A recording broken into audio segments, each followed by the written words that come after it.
दोस्तों global events एक बार फिर से हमारे स्टॉक मार्केट को हिलाते हुए दिखाई दे रहे हैं।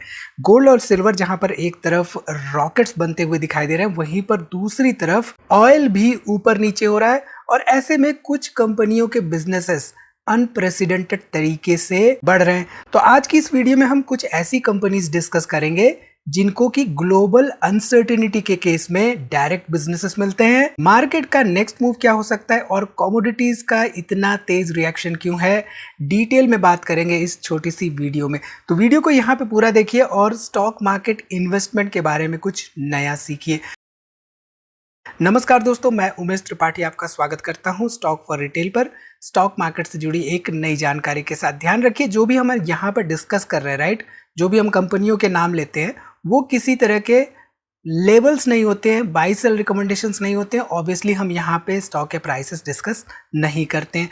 तो अगर हम करंट सिचुएशन की बात करें तो चाहे वो यूएसए हो या ईरान हो, ग्लोबल इवेंट्स एक तौर पे ऐसे डेवलप हो रहे हैं जैसे कि एक अनसर्टेनिटी का गैप क्रिएट हो रहा है। और ऐसे अनसर्टेनिटीज के केस में क्या होते हैं, रिस्क वाले जो एसेट्स होते हैं वो तुरंत तेजी से गिरते हैं।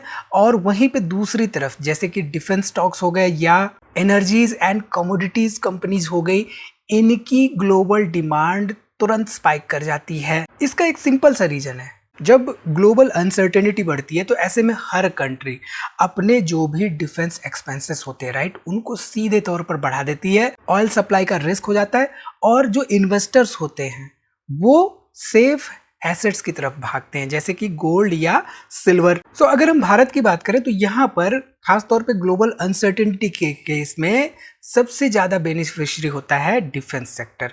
अब जब ऐसी सिचुएशंस बनती है, राइट, तो हमारी गवर्नमेंट क्या करती है, वो प्रोक्योरमेंट बढ़ाती है। एंड प्रोक्योरमेंट किसका बढ़ाती है, वो डिफेंस इक्विपमेंट का प्रोक्योरमेंट करने लगती है। अब यहाँ पे सिंपल से एग्जांपल से समझ लेते हैं कि जब भी ऐसे कॉन्फ्लिक्ट वाली सिचुएशंस होती हैं, तो इनफैक्ट जब हुई है पास्ट में, तो हमारे मार्केट का बिहेवियर कैसा रहा है उससे हमें समझने को मिलेगा कि जो रिस्क वाले एसेट्स होते हैं, रिस्क वाले एसेट्स कौन होते हैं, वो इक्विटीज होती है, राइट। यहाँ पे इन रिस्क वाले एसेट्स पर क्या इम्पैक्ट पड़ता है ये समझना हमारे लिए जरूरी हो जाता है। तो रशिया यूक्रेन की अगर हम बात करें कॉन्फ्लिक्ट की, तो रशिया एंड यूक्रेन यहाँ पे कब शुरुआत हुई थी इसकी, ये अगर हम ध्यान दें डेट पर तो 24 फरवरी 2022, राइट। अब 24 फरवरी 2022 के बाद हुआ तो ये ग्लोबल लेवल पर कॉन्फ्लिक्ट था, राइट।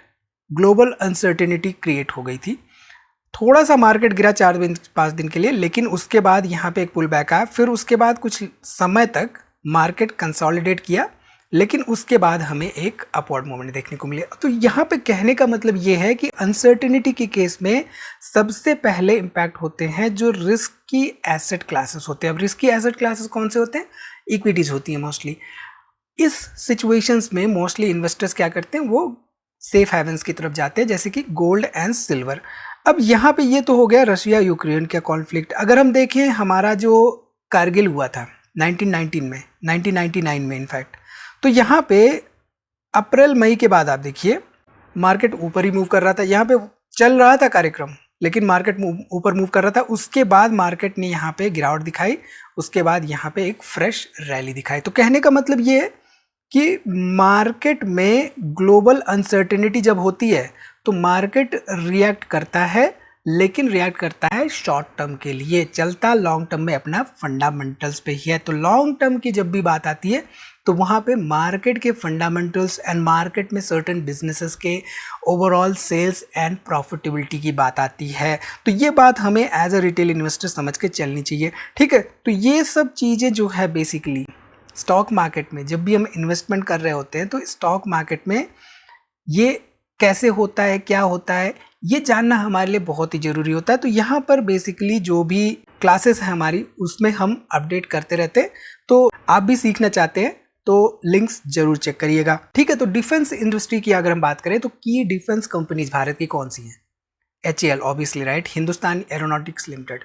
अब ऑर्डर बुक यहाँ पे इंपॉर्टेंट हो जाता है देखना हमारे लिए। तो कंपनी के पास ऑर्डर बुक कैसा है, गवर्नमेंट्स के कितने ऑर्डर्स हैं इसके पास, पाइपलाइन में क्या प्रोजेक्ट्स हैं, ये स्टडी करना इंपॉर्टेंट हो जाता है। इसके साथ ही साथ अगर हम डिफेंस सेक्टर की बात कर रहे हैं तो कम्युनिकेशन सिस्टम हो या रडार सिस्टम हो, Bharat electronics limited, Bharat dynamics limited, submarines की बात हो तो Mazagon dock ship builders, Cochin shipyards, बहुत सारी ऐसी कंपनियां हैं जो कि डिफेंस सेक्टर से बिलोंग करती है। ऐसे में हमें ये समझना होगा कि क्या वाकई में, मान लीजिए आज कुछ ग्लोबल लेवल पर अनसर्टेनिटी शुरू हुई, तो क्या अगले 10 दिन में प्रोडक्ट्स वहां से बाई करने लगेंगे? No, right. अब यहाँ पे based on mostly sentiments, prices ऐसी कंपनियों के मूव करने लगते हैं। तो ये सब शॉर्ट टर्म के लिए होता है, लॉन्ग टर्म विजन डिपेंड करता है ओवरऑल कंपनी के ऑर्डर बुक पर। तो ऑर्डर बुक हमारे लिए इंपॉर्टेंट होता है जब भी हम कंपनियों की एनालिसिस कर रहे होते हैं, ठीक है। तो ऐसे केसेस में नए एमओयूज अगर कोई साइन हो रहे हैं या मैन्युफैक्चरिंग पाइपलाइन ऑलरेडी चल रही है, वो स्पीड अप हो रही है, तो उस पर हमें ध्यान देके चलना चाहिए।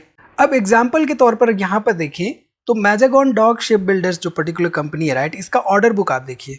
ये जो ऑर्डर बुक है 31 दिसंबर 2025 का है, जिसमें कि 23,758 करोड़ का ऑर्डर बुक ऑलरेडी इनके पास है।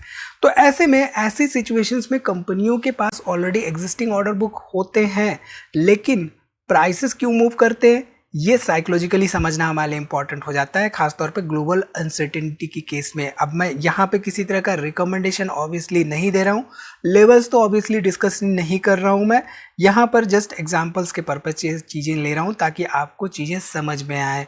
एक इंपॉर्टेंट पॉइंट जो कि हमें एज ए रिटेल इन्वेस्टर देखना होता है, वो ये देखना होता है कि कंपनीज की कॉन कॉल्स में क्या क्या डिस्कशन हो रहे हैं, क्योंकि वहाँ से हमें बहुत इंपॉर्टेंट चीज़ें समझ में आती हैं कि आने वाले समय के लिए पाइपलाइन में कोई प्रोसेस चल रहे हैं या नहीं, और इसके साथ ही साथ ऑर्डर बुक्स में कोई चेंजेस हुए हैं या नहीं। तो कंपनीज की वेबसाइट्स पे आपको ये सब रिकॉर्डिंग्स मिल जाती है, ये सब प्रेजेंटेशंस मिल जाती है, जिनको कि आप देख सकते हैं, सीख सकते हैं और समझ सकते हैं, ठीक है। इसके साथ ही साथ क्रूड ऑयल, एक मेजर एंड इमीडिएट इंपैक्ट होता है क्रूड ऑयल के प्राइसेस पर जब भी इस तरह की global uncertainty kind of situation बनती है। एंड ऐसे में अगर क्रूड ऑयल के प्राइसेस स्पाइक होते हैं तो शॉर्ट टर्म में जो इंडियन ऑयल प्रोड्यूसर कंपनीज होती हैं उनको बेनिफिट मिल सकते हैं। अब ऐसे में यहाँ पे कौन सी कंपनियां ऑयल प्रोड्यूस करती हैं भारत में? ऑयल इंडिया लिमिटेड, जो कि साथ ही साथ गैस एक्सप्लोरेशन भी करती है, एंड ओएनजीसी, जो कि सबसे बड़ी crude and gas producer company है। अब यहाँ पे अगर हम ध्यान दें तो जो ओएनजीसी है, राइट, इनके जॉइंट वेंचर्स भी हैं। कहाँ कहाँ पे? Vietnam, Norway, Egypt, Tunisia, Iran, Australia.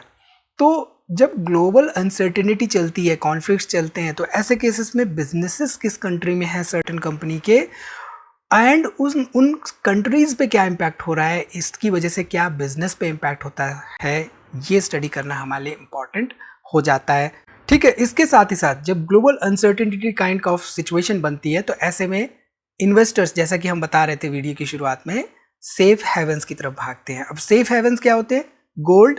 अब धीरे धीरे जो है सिल्वर भी उस कैटेगरी में माना जाने लगा है। पहले सिल्वर को लोग उतनी अहमियत नहीं देते थे, लेकिन कुछ समय से हम देख रहे हैं कि सिल्वर को भी as equivalent to gold safe asset माना जाने लगा है। ऐसे में कुछ इंडियन लिस्टेड कंपनीज हैं जो कि इनडायरेक्टली डिमांड से बेनिफिट करती हैं। टाइटन लिमिटेड हम सबको पता है, राइट। टाइटन लिमिटेड जैसी कंपनियों में गोल्ड की डिमांड की वजह से ओवरऑल वॉल्यूम विजिबिलिटी बढ़ती है। इसके साथ ही साथ मुथूट फाइनेंस, जब जनरली गोल्ड के प्राइसेस राइज होते हैं तो ऐसे में लोन्स की डिमांड भी बढ़ने के चांसेस रहते हैं।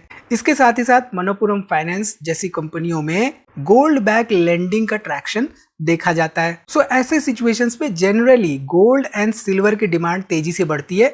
सो लिस्टेड कंपनियां जो होती हैं उनको शॉर्ट टर्म में बिजनेस बूस्ट मिल सकता है, लेकिन इसका मतलब ये नहीं कि जस्ट हम गोल्ड एंड सिल्वर के प्राइसेस के पीछे ही पड़े रहें। हमें एक्चुअल में क्या चल रहा है उसकी भी जानकारी रखनी चाहिए। सो यहाँ पे फॉर एग्जांपल आपको बताऊं तो सिल्वर आज के दिन, आज की तारीख है 3 मार्च 2026, 3 मार्च के दिन यहाँ पर कल के प्राइसेस से 20,000 रुपए गिरता हुआ दिखाई दे रहा है।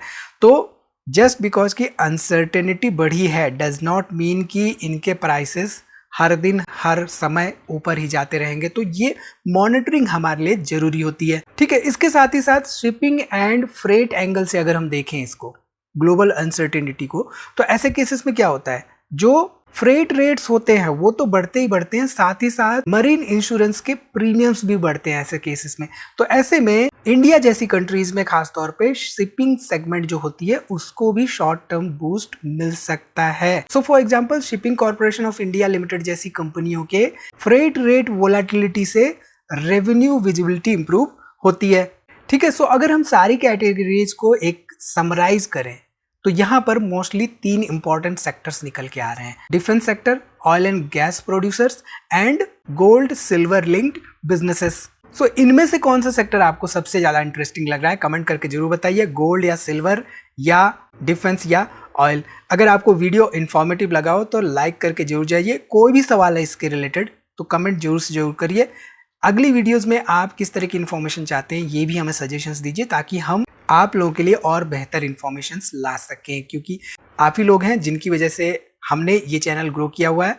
और अगर आप धीरे धीरे छोड़कर चले जाएंगे तो फिर चीज़ें यहाँ पर नहीं रह जाएंगी। सो मिलते हैं अगली वीडियो में एक नई जानकारी के साथ। तब तक आप अपना बहुत ख्याल रखिए, हमारी दूसरी वीडियोस देखते रहिए और दोस्तों में शेयर करते रहिए।